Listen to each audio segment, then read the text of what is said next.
What we're going to do this morning is to look at the issue that I believe is at the heart of a lot of what's tearing our nation apart. And that is our income and wealth disparity and the consequences of the divides and the fears that are being created and generated. So because I only have an hour, and I'm sure you're the graduate class, so you can absorb this quickly, we're going to look first at the facts, what's going on with income and wealth disparity, talk briefly about the causes, talk about what we can do about it, and then what does revolutionary love have to do with any of this? Okay? So, because we've got to weave in last night's learning into today's activity. Okay? Got it. Okay, so, you know how we usually see bar graphs of income and wealth disparity, and, remember bar graphs? Got that? Okay.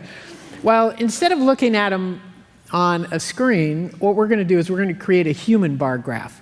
So I've invited or voluntold some of my friends, but I need 5 people. I think I only have 3 volunteers so far, so I need 2 more.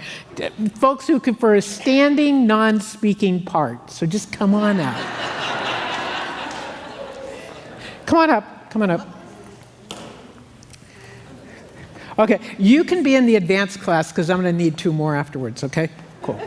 Okay, how many do we have? 1, 2, 3, 4, 5. Joe, do you want to be advanced class also? Oh, no, that's right.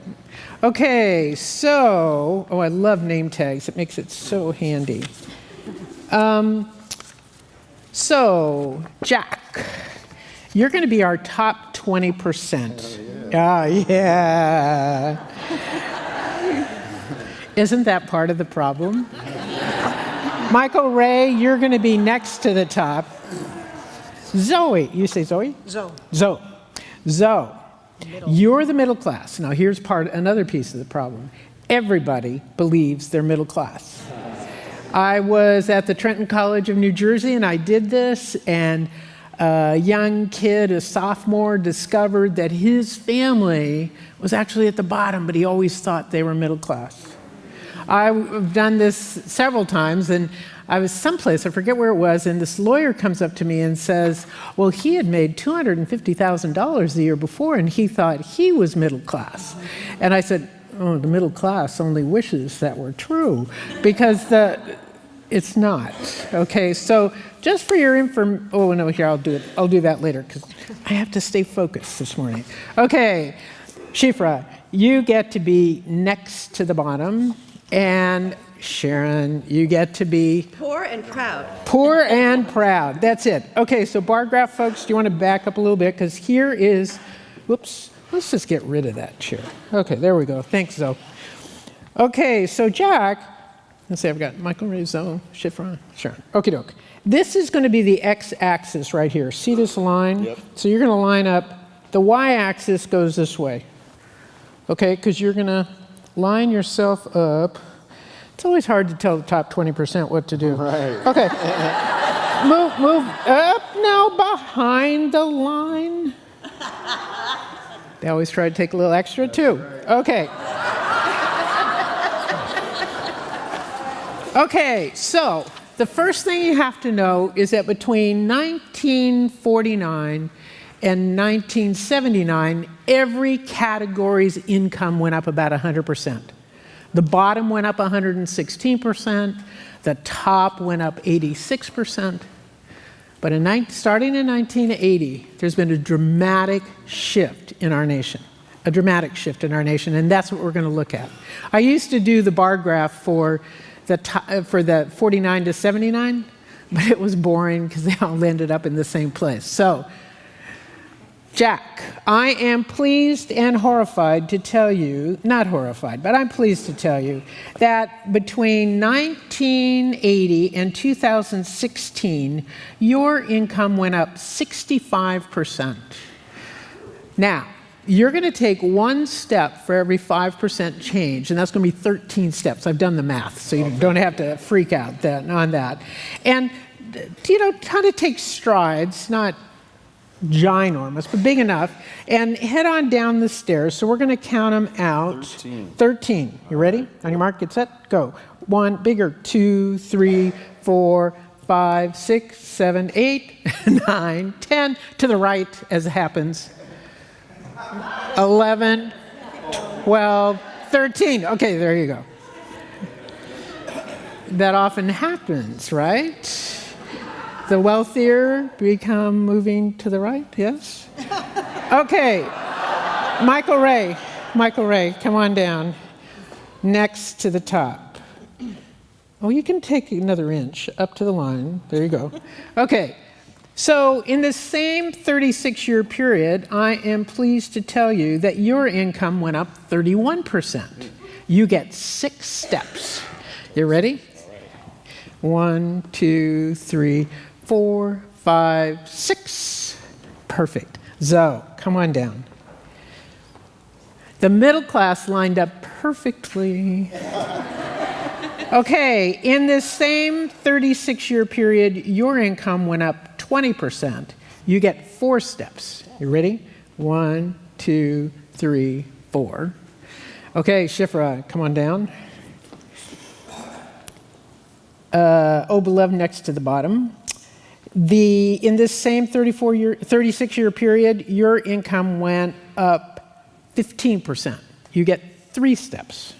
1, 2, 3. And Sharon, ooh, what cool shoes. All right, but I'm sorry you don't get to walk too far in them because, beloved bottom, your income in this 36-year period went up 8%. You get 1.5 steps. Nicely done. Don't spend it all in one place. Okay, now look at this. Look at this. Jack over here is more than twice Michael Ray's category. Because remember, Jack is at 65%. Michael Ray's only at 31%.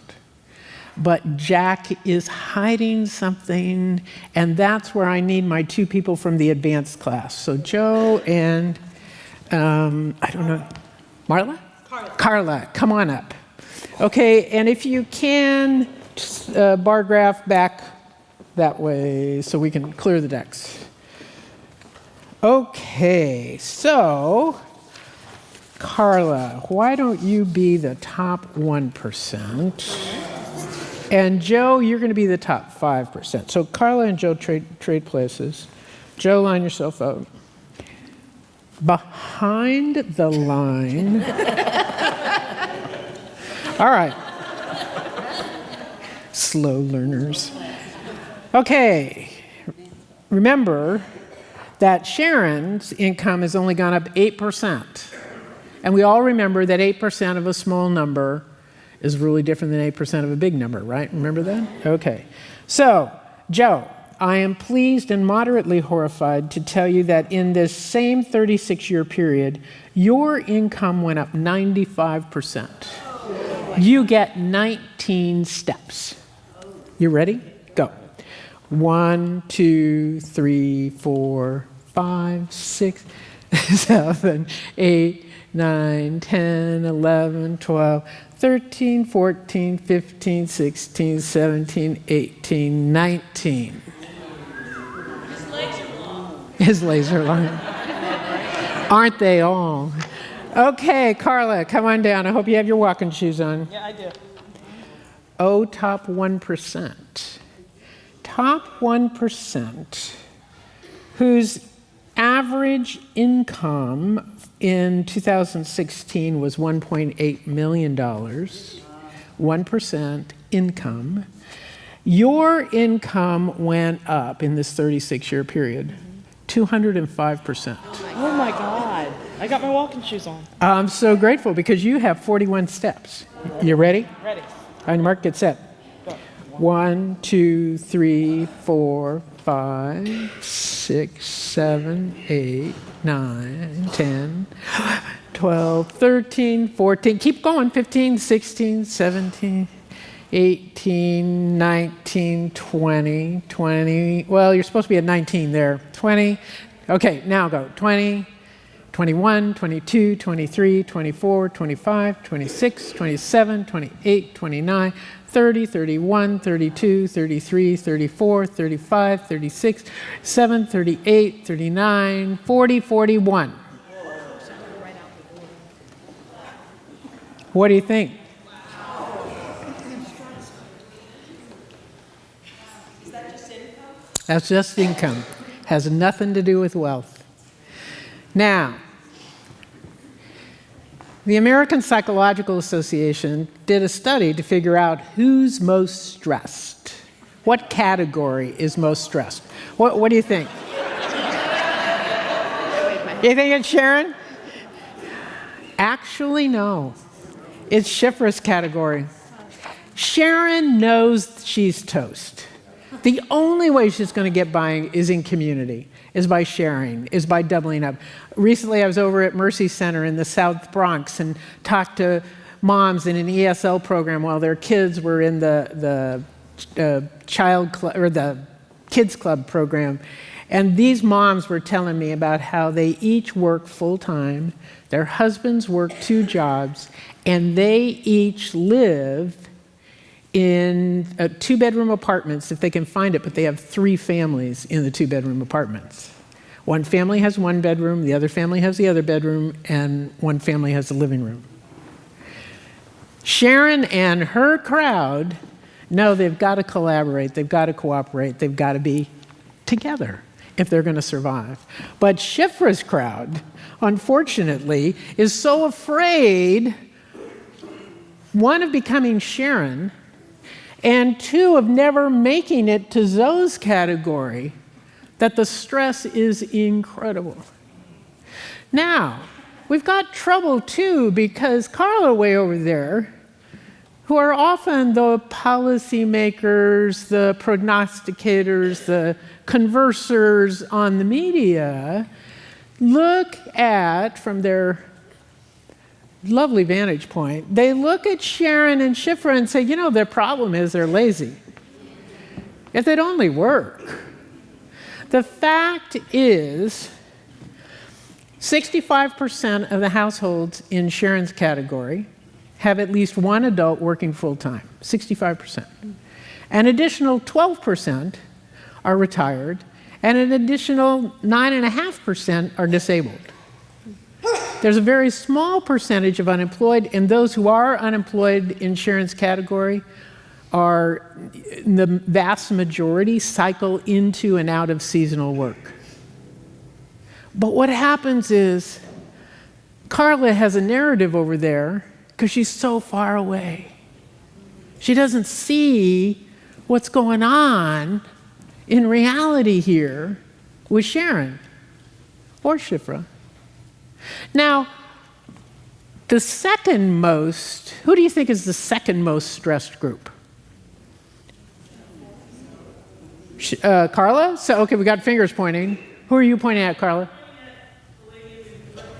Oh, Zoe, the middle class? Actually, you know who? It's Joe. Joe, the top 5%, is the second most stressed. You know why? He wants to be Carla. And so he spends a lot of energy trying to look like Carla. And one of the things is the American Psychological Association found out was that Joe's category are often, remember this is income, but often carry way more debt than anybody else. See how that works?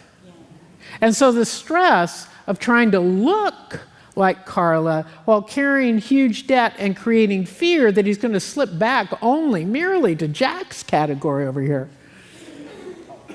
How horrible is right? But the challenge is, among the challenges is these are all intertwined in policy. Policy choices that we made. And I'm so sorry. In my tradition, we'd ask we'd go to confession. Bless me, Father, for I have sinned. Well, bless me, sisters and brothers, for we did sin in California because we exported Ronald Reagan. I'm really sorry. But Reagan changed the founding myth of our nation from being community to being the individual. Remember, some of us are old enough to remember. I'm getting really old. But the ad that Reagan had was the lone man, cowboy on the horseback riding out to settle the West. And so the whole thing was self-sufficiency. Well, some of us watched TV as kids and saw that wagon trains went west, not just individuals. Because if you just circle the wagons and you only had one wagon, you were going to be in deep trouble, right? Or if you did a barn raising and only one person showed up, you wouldn't have much of a barn. Or if you did a quilt, I know this from personal experience, if you tried doing a quilt by yourself, by hand, I tried it. Mistake. After 5 years of working on the blessed thing, I finally got my friends together and we finally finished it in another 4 months. But the fact is, it's community that founded our nation. It's always been we the people. But the shift to the individual story allows Carla out there to have her private jet, to feel like she's doing the American way. And that is the founding myth that changed who we are, and then policy followed. The first policy was decreasing the personal income tax for the top tier, from 80% down to 33%. That began incentivizing top salaries. And so when I did a business roundtable in Chicago, it had just come out that the average salary for a CEO of a publicly traded company was $10 million a year. And they were going for 11 million. That's even more than Carla out there. And so they were going for 11 million. So I said to these guys gathered at my business roundtable, they were all guys, and I said to them, guys, what is it? Are you not getting by on 10 million? That you just need another mill? Is that the problem? Because I joke about everything. So they said, oh no, Sister Simone, it's not about the money. I go, what? It's not about the money? What do you mean? They said, no.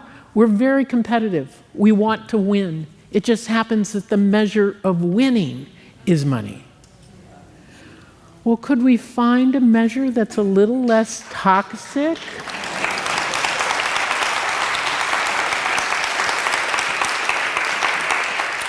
The most recent tax bill, when fully implemented, and Carla, I'm going to ask you, the ones affected to take steps to this.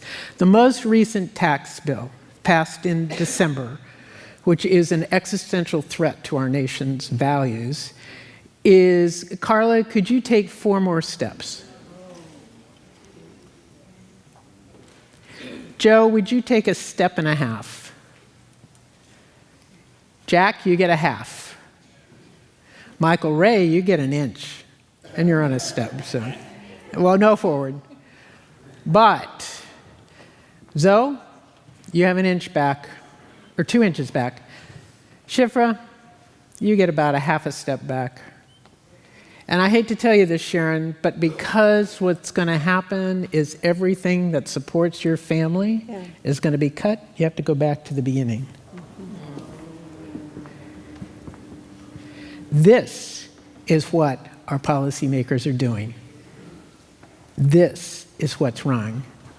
And we, the people, need to make change.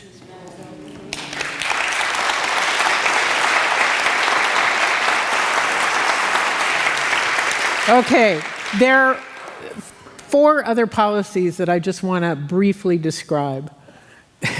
The tax policy just sets my hair on fire, so I always spend way too much time on that. But, okay, 4 other policies that created this mess. Also started with Reagan. Reagan undermined the unions through the air traffic controllers. And when he undermined the unions, what happened was Zoe, who was principally the union category here in the beloved middle class, by undermining unions and by how they did it was saying, oh, union member, you can't trust your leadership because, they're corrupt. Nobody ever talked about how corrupt corporations were. It was just unions somehow. And in my tradition, we call it original sin that we should have just woken up to and say, well, yeah, everybody has some failings, some flaws. But what happened was Zoe got nervous, and then she turned away from unions, and the union laws that protected them were undermined. Then what happened? So that undermines wages. The second piece that happened was the privatization of retirement programs. This ridiculous idea that we each would know better how to invest our own money. I don't know anything about investing money, and it would be a much better idea for me to do it than professionals who know what they're doing. That's the stupidest rhetoric, but it's the rhetoric that continues because Carla does know what she's doing, and she's the one doing the talking. So what happens is, by the privatization of retirement, we all look at the stock market. Oh, this week's been a bad week. Did you notice how volatile it was? Even I look at the stock market.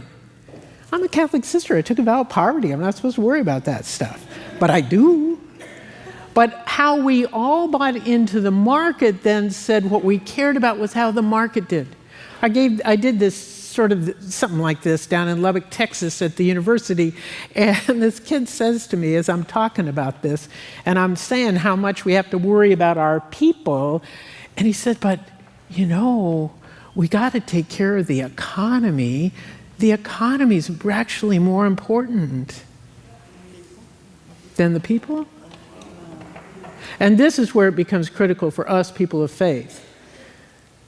People should be served by the economy, not serve the economy. And that challenge that we face is huge. Okay, so we've got privatization. And then the other piece that made this possible was the universal access to credit cards, because what happened was it masked what was happening here.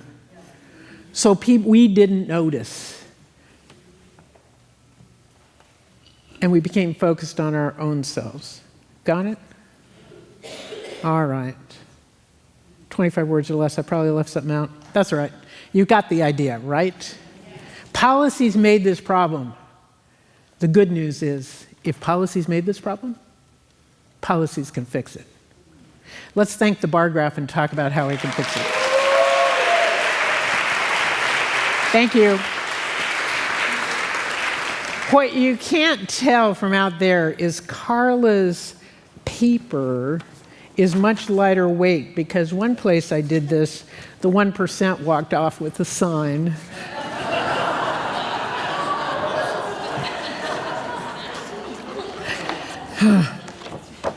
They think they're entitled to everything.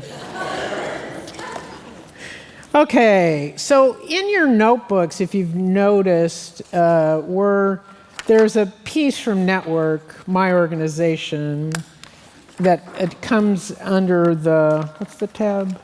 The Sessions tab. And some of you I know are making notes there. One side explains who my organization is, and the back side are our 7 policies. Because our entire focus is we believe that if we mend these gaps, we'll heal our nation as policy. And so we've got 7 policies, the first of which is tax policy, which I've sort of talked about. The second is living wages.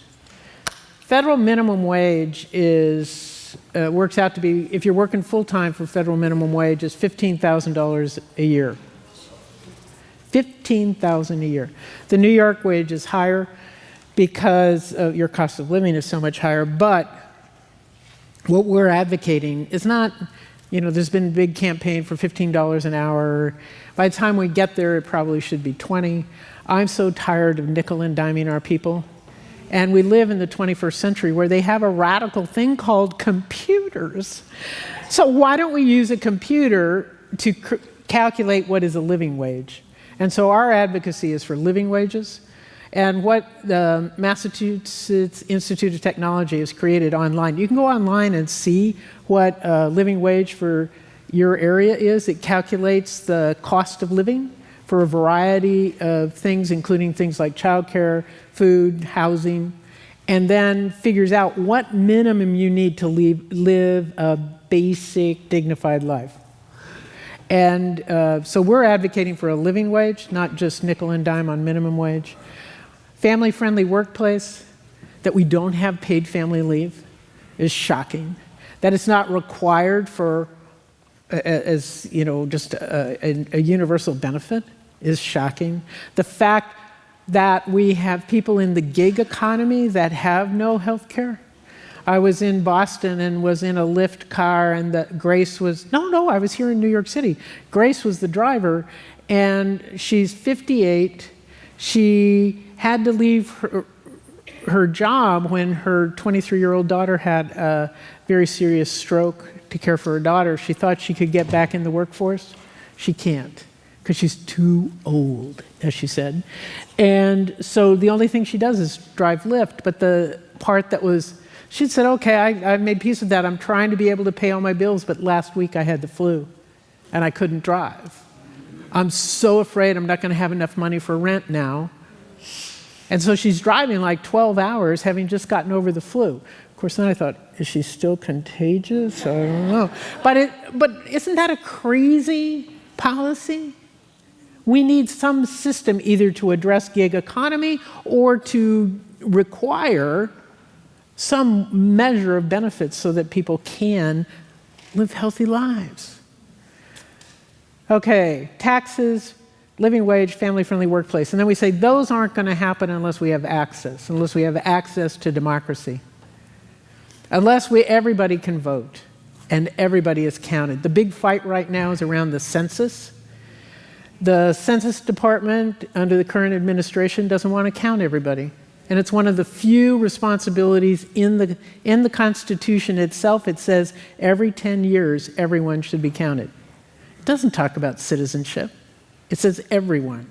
And so the big fight right now is that for political partisan reasons, one party wants to undercount because they fear when they count everybody, it enhances the other party.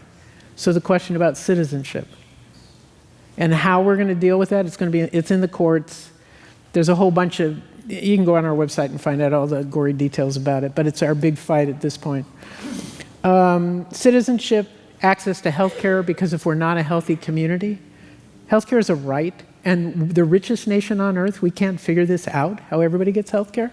That's just nuts. That's purely political will, and it's the narrative that money's the measure of winning, and so pharma, the big hospital systems, are all about winning with as much money, when actually the majority of healthcare in our nation was founded and created by faith folks who knew it was a service brought out of their faith tradition to care for those who were ill.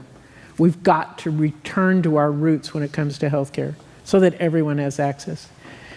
Citizenship, we've got to fix this broken immigration system. And everybody needs a path to citizenship who's contributing to our country. It's just ridiculous.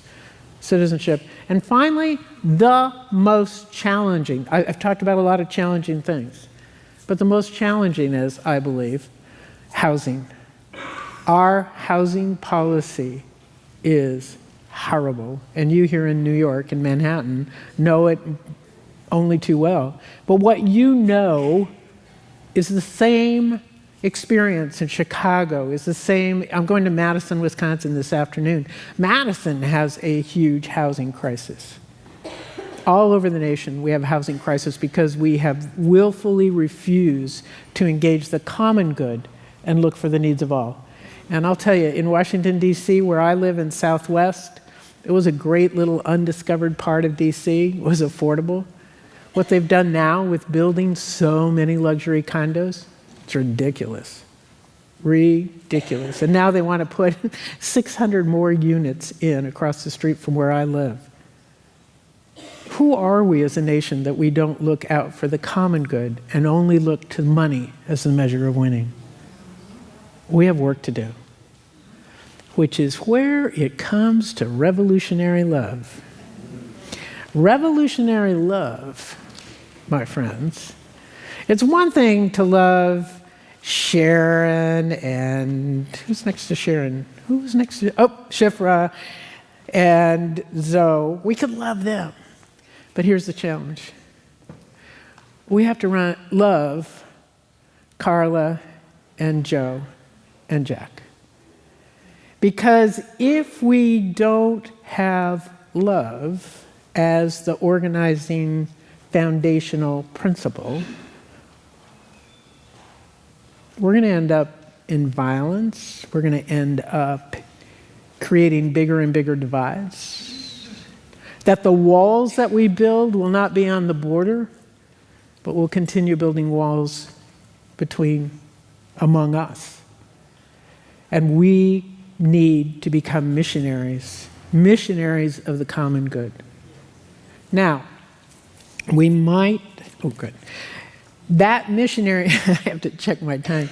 The missionaries of the common good then means that we have a responsibility to break this open and to violate one of the cultural ethos, which says, oh, we don't talk about money. We don't talk about money because it protects the huge gaps that we've got. We don't talk about money because, while money's the measure of winning, we just have to kind of show it off, right? We have to be willing to talk about this. So I want to urge on you all 4 virtues for the 21st century. I'm a Catholic sister, so I'll talk virtues. But 4 virtues that we desperately, desperately need. And those 4 virtues, the first one is please, please, please, please, exercise holy curiosity. Holy curiosity is where you want to know the stories of folks you encounter, so that we create a dialogue, an engagement, something more than just transactions. I was tempted. We went down and got coffee and a muffin down here, and I wanted to say, well, are you the owner? Are you working? How are your wages? What's going on? Now, I had to focus on my work and come back quickly. I'd still be down there chatting, but it slows your life down. But it's really important for being able to know the stories of real people. I discovered I was at IHOP for breakfast when I was in Seattle at Seattle University and met Andrea. Andrea, I was curious because they had just raised their minimum wage, and how was it going for her? Well, we're only up to $12 so far, but it's much better. She's probably in her late 30s, early 40s, mom of 2. And I said, well, how's it going? She says, well, I'm able to pay all my regular bills now without worry. It's really great. That's a real step forward. The owner's doing fine. He's got no problems, but the staff are doing better too. And then she said, but I still don't have the money to be able to afford unexpected bills. Her son, it turned out, had been in some sports accident and had apparently gotten hit in the mouth and needed some dental work. And so it was an unexpected bill. She didn't know what she was going to do. And I said, oh, how'd you deal with that? Did you put it on a credit card? She goes, oh, no. I'm not getting involved with credit cards again. I said, well, what did you do? Now, I didn't like it, but I had to do it. We pawned our most valuable item. And I said, well, what was it? Well, it's the computer. Kids need it for school, but he needed dental care. We'll get it back, I think. We'll get it back. But you find out heartbreaking stories when you just express a little bit of curiosity.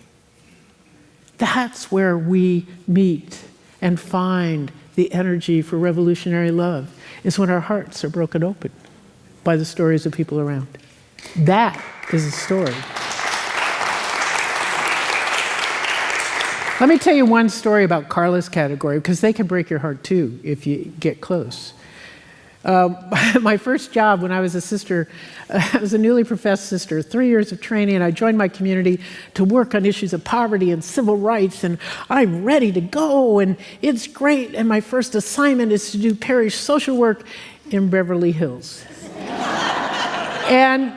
But it was the biggest gift of my life because I worked with the teens who were principally on drugs, and we had all kinds of problems and alcohol. And I went with one kid to tell it's one boy, junior in high school, tell his parents he needed drug and alcohol treatment. And we're up on the hills above LA Basin. It's a beautiful, clear Saturday morning. He gets his courage up and he tells his folks he needs drug and alcohol treatment. I was so proud of him. And the first words out of his mother's mouth were, "The neighbors don't know, do they?" And I realized the pressure, the isolation, the heartbreak, the needing to look good, to not be able to have public problems and get support that you need. That to me was heartbreak. Carla has as much heartbreak as everybody else. Carla feels like she's got to cover it up. Not really, Carla, where are you? Yeah, I know you don't really do that, but yeah. So we've got to let our hearts be broken open. And the way I've discovered to do it is through holy curiosity. The second virtue for the 21st century is sacred gossip. Sacred gossip, unlike ordinary gossip, is where you share the stories of folks that you've met. Did you know? Did you know about Grace, the Lyft driver? Did you know about the mom in Beverly Hills? Did you know? And that weaves us together. Holy curiosity, sacred gossip. The third one is my favorite. Because please, please, please exercise a modicum of joy. Too often, those of us that care about this stuff, we're very serious, have you noticed?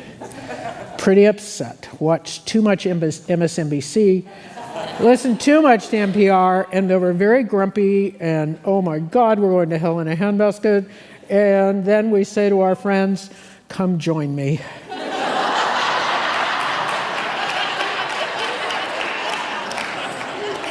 Right? Okay, a modicum of joy. At least if we're joyful, we're going to make a lot of people curious about what are we up to, because joy is a magnet. And joy is community. Joy is a communal virtue. I can't go off by myself and generate joy. No, it's been a bad day, I'm going off, getting quiet, going to generate some joy. No, joy is in relationship. Joy is all about being together, knowing we're apart.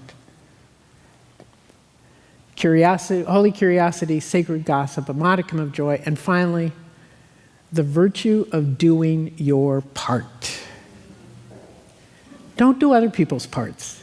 Do yours. Do your part, and in community it all gets done.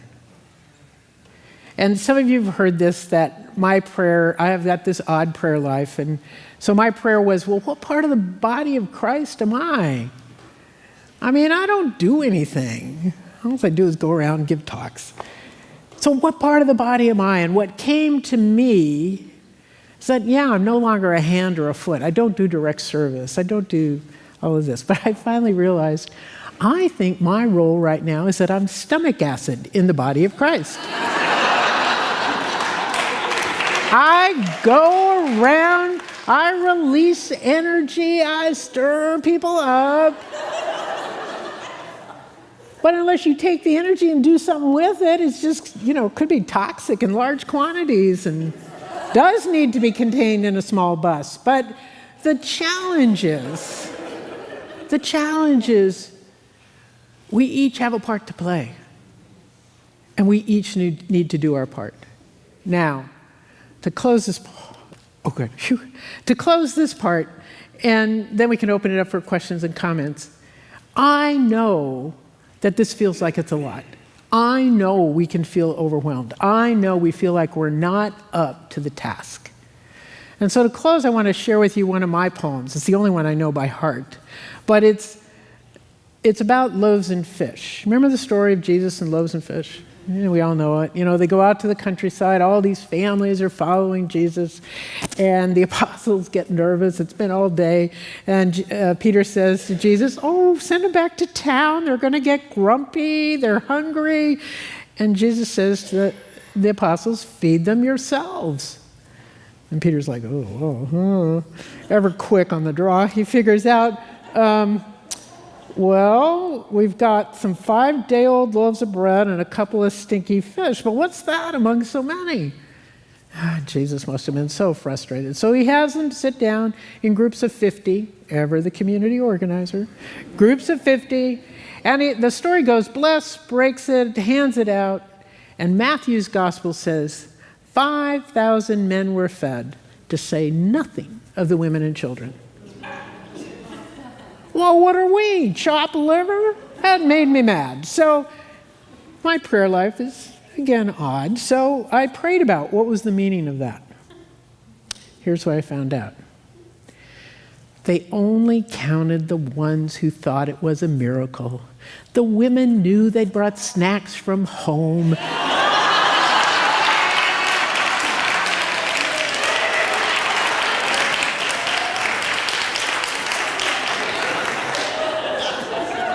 Like my family, guys would be outside talking at the family reunions in Colorado every summer, and all the women are in the kitchen and the kids helping, and then we go call the guys and they'd come in, table would be set with all this food, and the guys would say, oh wow, look at all this food, what a miracle, it's great.